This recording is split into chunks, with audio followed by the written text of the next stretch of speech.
வணக்கம். ஆகாஷ்வாணி புதுச்சேரி. மாநில செய்திகள் வாசிப்பவர் செங்கேனி பழனி.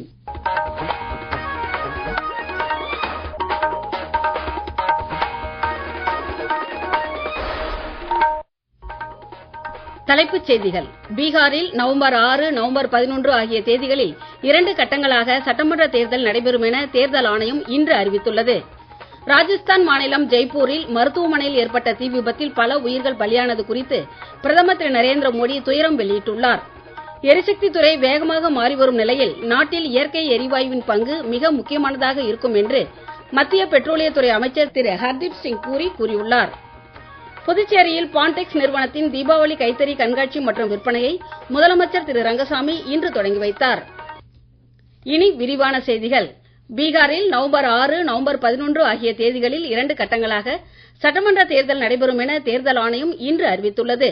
தலைமை தேர்தல் ஆணையர் திரு ஞானேஷ்குமார் இன்று புதுடெல்லியில் தேர்தல் ஆணையர்கள் டாக்டர் சுக்பீர் சந்து, டாக்டர் விவேக் ஜோஷி ஆகியோருடன் இணைந்து இன்று மாலை புதுடெல்லியில் நடத்திய செய்தியாளர்கள் கூட்டத்தில் இதனை அறிவித்தார். பீகார் மாநிலத்தில் மொத்தமுள்ள 243 சட்டமன்ற தொகுதிகளில் முதல் கட்டத்தில் 121 தொகுதிகளுக்கும், இரண்டாம் கட்டத்தில் 122 தொகுதிகளுக்கும் தேர்தல் நடைபெற உள்ளது. இதுகுறித்து ஒரு செய்தி தொகுப்பு.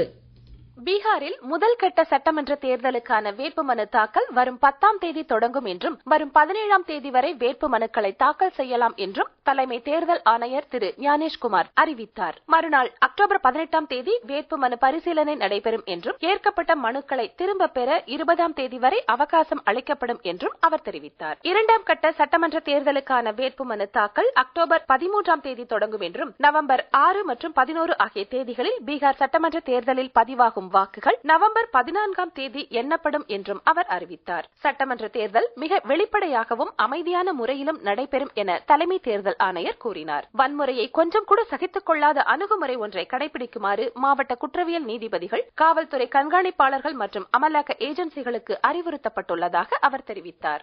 22 ஆண்டு இடைவேளைக்கு பின்னர் பீகாரில் சிறப்பு தீவிர வாக்காளர் பட்டியல் திருத்த பணிகள் மூலம் வாக்காளர் பட்டியல் தூய்மை பணிகள் நிறைவேற்றப்பட்டுள்ளதை திரு ஞானேஷ்குமார் சுட்டிக்காட்டினார். முதல் முறையாக இம்முறை பீகாரில் தொகுதிக்கு ஒரு பொது பார்வையாளர் நியமிக்கப்படுவார் என்றும் வாக்குச்சாவடிகளில் மொபைல் டெபாசிட் வசதிகள் வாக்காளர்களுக்கு வழங்கப்படும் என்றும் அவர் கூறினார். பீகாரில் சட்டமன்ற தேர்தல் தேதிகள் அறிவிக்கப்பட்டதை தொடர்ந்து தேர்தலுக்கான மாதிரி நடத்தை நெறிமுறைகள் இன்று முதலே அமலுக்கு வந்துள்ளன. பீகார் சட்டமன்ற தேர்தல் அல்லாது 7 மாநிலங்களுக்கு உட்பட்ட 8 சட்டமன்ற தொகுதிகளுக்கு இடைத்தேர்தல் தேதிகளும் அறிவிக்கப்பட்டுள்ளன. ராஜஸ்தான் மாநிலம் ஜெய்ப்பூரில் மருத்துவமனையில் ஏற்பட்ட தீ விபத்தில் பல உயிர்கள் பலியானது குறித்து பிரதமர் திரு நரேந்திர மோடி துயரம் வெளியிட்டுள்ளார். அன்புக்குரியவர்களை இழந்து வாடும் குடும்பங்களுக்கு ஆழ்ந்த இரங்கல் தெரிவித்துக் கொள்வதாகவும், காயமடைந்தவர்கள் விரைவில் குணமடைய தாம் வேண்டுவதாகவும் சமூக ஊடக பதிவு ஒன்றில் பிரதமர் கூறியுள்ளார். மத்திய உள்துறை அமைச்சர் திரு அமித்ஷா, சுகாதார அமைச்சர் திரு ஜே.பி. நட்டா உள்ளிட்டவர்களும் சம்பவம் குறித்து துயரம் வெளியிட்டுள்ளனர். ராஜஸ்தான் முதலமைச்சர் திரு பஜன்லால் சர்மா சம்பந்தப்பட்ட மருத்துவமனைக்கு நேரில் சென்று நிலவரங்களை பார்வையிட்டார். பாதிக்கப்பட்ட குடும்பங்களுக்கு இயன்ற எல்லா உதவிகளும் வழங்கப்படும் என அவர் உறுதியளித்தார். ஜெய்ப்பூரில் உள்ள சவாய் மான்சிங் மருத்துவமனையின் தீவிர சிகிச்சை பிரிவில் ஏற்பட்ட தீ விபத்து குறித்து விசாரிக்க 6 உறுப்பினர்கள் உயர்நிலை குழு அமைக்கப்பட்டுள்ளது. இவ்விபத்தில் 6 பேர் உயிரிழந்தனர். உலக அளவில் முக்கிய அறிவியல் ஆராய்ச்சி மற்றும் புதுமையாக்க நாடாக இந்தியா அங்கீகாரம் பெற்று வருவதாக மத்திய அறிவியல் தொழில்நுட்பத்துறை அமைச்சர் டாக்டர் ஜிதேந்திர சிங் கூறியுள்ளார். நவீன அறிவியல் தொழில்நுட்பம் மற்றும் புதுமையாக்கம் பற்றிய எஸ்டிக் மாநாடு குறித்து இன்று புதுடெல்லியில் நடைபெற்ற முன்னோட்ட நிகழ்ச்சியை அவர் தொடக்கி வைத்து பேசுகையில், இந்திய பொருளாதாரத்தின் தற்போதைய வளர்ச்சிக்கு கடந்த 10 ஆண்டுகளாக அறிவியல் தொழில்நுட்பத்திற்கு வழங்கப்படும் முக்கியத்துவமே காரணம் என்றார். உலக அளவில் இந்தியாவின் கௌரவத்தை உயர்த்துவதில் இந்திய அறிவியல் துறையினர் அளித்து வரும் பங்களிப்பை அமைச்சர் பாராட்டினார். தொழில்நுட்பத் துறையில் தற்போது இந்தியா மற்றவர்களை பின்பற்றுவதில்லை என்றும் அவர் குறிப்பிட்டார்.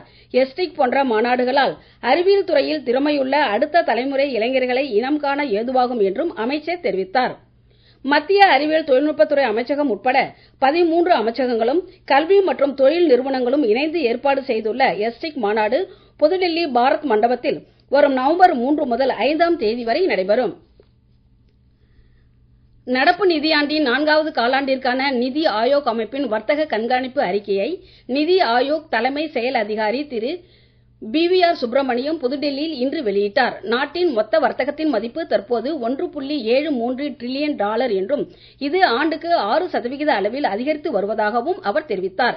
ஏற்றுமதியின் அளவு $823 பில்லியன் இறக்குமதி $908 பில்லியன் மதிப்பிடப்பட்டுள்ளதாகவும் அவர் கூறினார். இந்திய சேவைத்துறையின் ஏற்றுமதி $387 பில்லியன் சாதனை அளவில் அதிகரித்து இருப்பதாகவும் அவர் தெரிவித்தார்.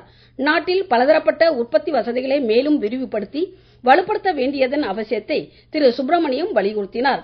உற்பத்தி துறையில் போட்டித்திறன், ஆராய்ச்சி வசதிகள் மற்றும் திறன் மேம்பாட்டு வசதிகளை அதிகரிக்க தேவை இருப்பதாகவும் அவர் மேலும் குறிப்பிட்டார்.